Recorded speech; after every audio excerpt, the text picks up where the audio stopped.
Bonjour à tous, on se retrouve aujourd'hui pour la conférence de presse de Hansi Flick avant le match de demain contre Alaves et on commence tout de suite avec la première question qui a été posée à notre coach. On lui dit: que demandez-vous aux joueurs pour ces 3 derniers matchs? Vous êtes déjà champion, mais il faut continuer à être compétitif. Hansi répond: oui bien sûr, et notre objectif c'est d'atteindre les 100 points. Pour y arriver on doit gagner les 3 matchs, donc c'est notre but. On a beaucoup célébré mais on doit aussi bien jouer. Ensuite, on lui dit: on a su que vous aviez trouvé un accord avec le club pour une prolongation de contrat jusqu'en 2028. Comment valorisez-vous cela et pourquoi il y a un an de plus en option après 2028? Hansi demande à l'assistant: on a annoncé ça officiellement? Non. Et les journalistes se mettent à rire. Hansi répond donc: désolé, j'avais différentes choses à faire ces derniers jours, mais je suis très heureux. Ils m'ont donné la confiance avec mon staff de continuer ici encore 1 ou 2 ans de plus. Je pense que beaucoup de coachs sont contents quand ils ont un contrat de 3, 4 ou 5 ans, mais dans des cas comme le Barça, c'est bien d'avoir de plus petits contrats. Je suis très content et j'apprécie beaucoup le fait de continuer jusqu'en 2028, et ensuite on verra. Si tout se passe bien, on prendra la décision de rester 1 an de plus. Le club a son droit, j'ai mon droit, donc pour moi c'est un très bon deal. Ces derniers jours m'ont montré que j'étais au bon endroit ici. J'apprécie beaucoup tout ce que les gens m'ont donné et apporté, à moi, à mon staff, à ma famille. C'est aussi un grand engagement de notre part pour la saison prochaine de travailler encore plus dur que cette saison et essayer d'atteindre le meilleur niveau de l'équipe et gagner des titres. C'est normal pour le Barça. Et je sais que tout le monde a ce grand rêve de gagner la Ligue des Champions. On va essayer encore et encore. Voilà ce que je peux dire. Je suis reconnaissant pour tout ça et pour la confiance qui m'est donnée pour continuer à travailler ici pendant quelques années encore. Ensuite, on lui dit: vous avez dit que vous aimeriez gagner la Liga avec 100 points, gagner les 3 matchs restants, mais j'aimerais savoir au-delà de ça quels sont les objectifs individuels. Il y a par exemple le trophée Zamora que peut gagner Joan Garcia, le trophée Zara pour le meilleur buteur espagnol que peut gagner Ferran. Est-ce que c'est quelque chose dont vous avez parlé dans les vestiaires? Hansi répond: non, parce que comme je l'ai dit, pour moi le plus important c'est l'équipe. Tout ce qui est individuel doit être au service de l'équipe, parce que quand l'équipe n'est pas au niveau, personne ne peut gagner quoi que ce soit. Donc pour moi c'est une question de collectif. Je n'ai pas parlé de ce sujet avec l'équipe ou avec le staff. Ensuite on lui dit: vous avez souvent parlé du trésor qu'est la Masia. Après avoir été sacré champion, est-ce que vous avez prévu de faire un 11 100% Masia, comme ça avait été le cas il y a 14 ans? Hansi répond: non, on n'a pas pensé à faire ça parce que je pense que c'est un mélange entre la Masia et les joueurs de classe mondiale qui ont été achetés par le club. C'est toujours comme ça, on a cette ambiance, cette attitude et cette mentalité de la Masia, et on a besoin aussi de grands joueurs.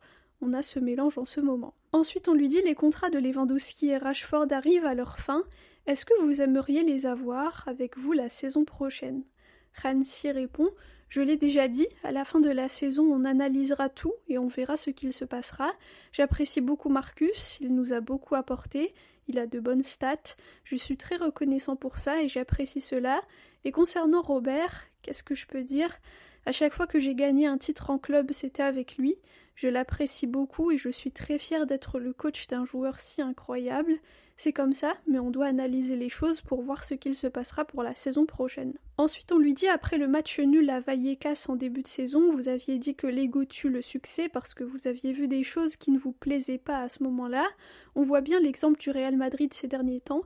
Pensez-vous qu'au Barça, ce souci est réglé ou alors il faut toujours faire attention et être attentif pour continuer à gagner et éviter que l'ego tue le succès? Hansi répond: je regarde seulement mon équipe, je ne m'occupe pas des autres. Je pense que chaque coach a déjà suffisamment de travail avec sa propre équipe et ses joueurs. Je ne pense pas au Real Madrid, même pas une seconde. Ensuite, on lui dit: ces jours-ci, on a vu que Koundé était sur le banc. Comment se sent-il après cela et est-ce que vous le voyez comme votre latéral droit titulaire la saison prochaine? Hansi répond: il reste encore beaucoup de temps avant la saison prochaine. J'ai dit après le match en conférence de presse que pour moi c'était très difficile de choisir le 11 de départ, et à ce poste c'était aussi très difficile. Jules donne tout pour le club, pour l'équipe, et je sais qu'il n'était pas content, mais il l'a accepté. Voilà, on est une équipe et on a besoin de tous les joueurs, c'est comme ça, et on verra ce qu'il se passera demain. Ensuite, une journaliste lui dit concernant Diego Cochon, c'est l'un des rares joueurs qui n'a pas encore fait ses débuts avec l'équipe première.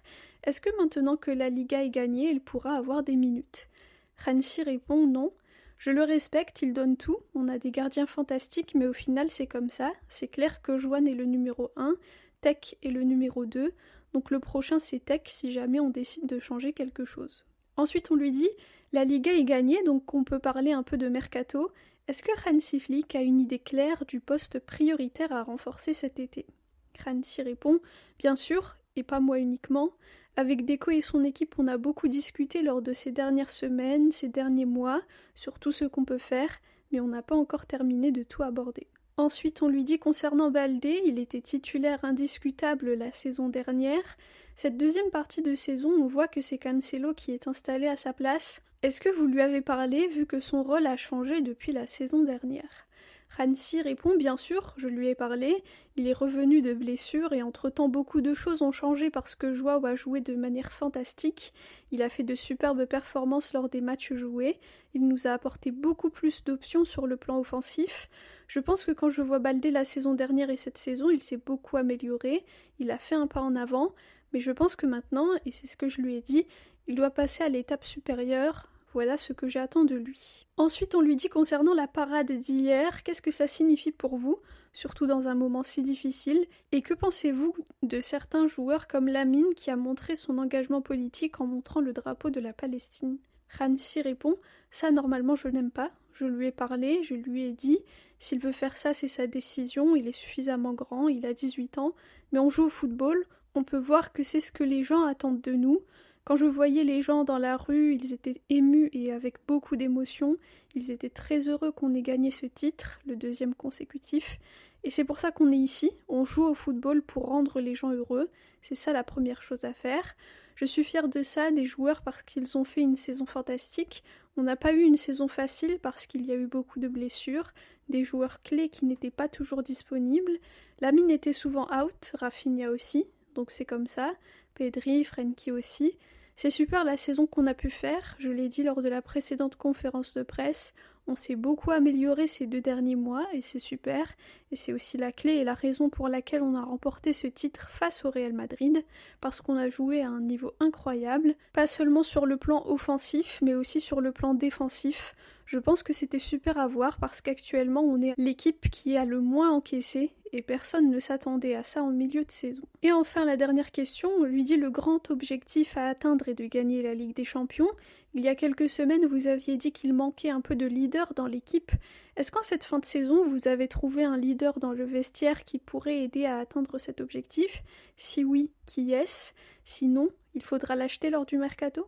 Hansi répond, ce n'est pas une question facile parce qu'on a différents types de leaders dans l'équipe et je pense que quand Gavi est revenu après sa blessure, on a pu voir à quel point il est le cœur de cette équipe.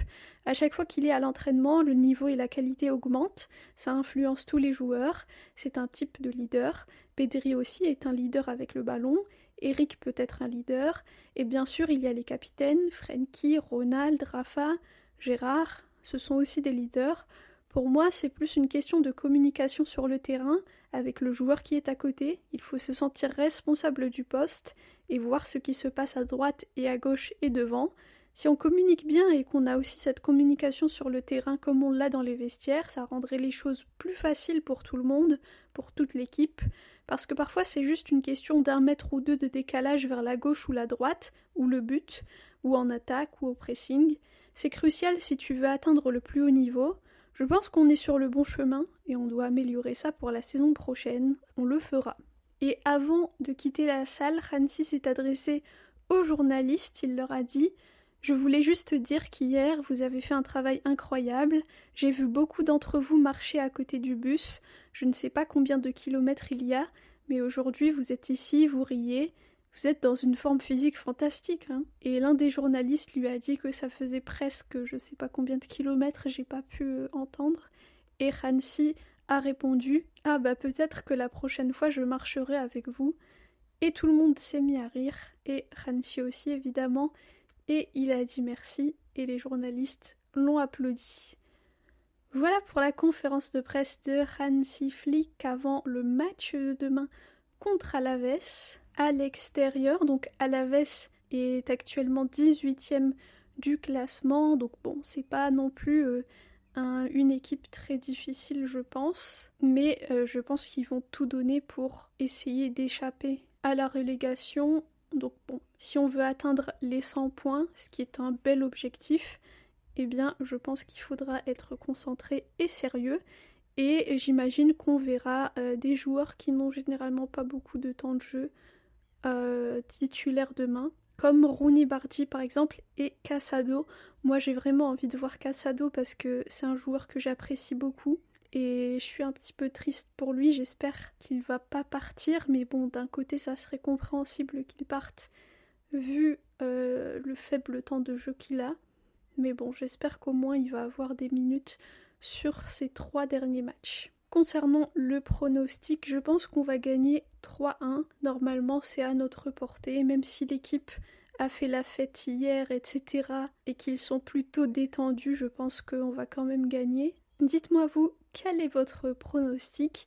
Merci à tous pour votre écoute, pour vos commentaires. Visca le Barça et Visca Catalunya!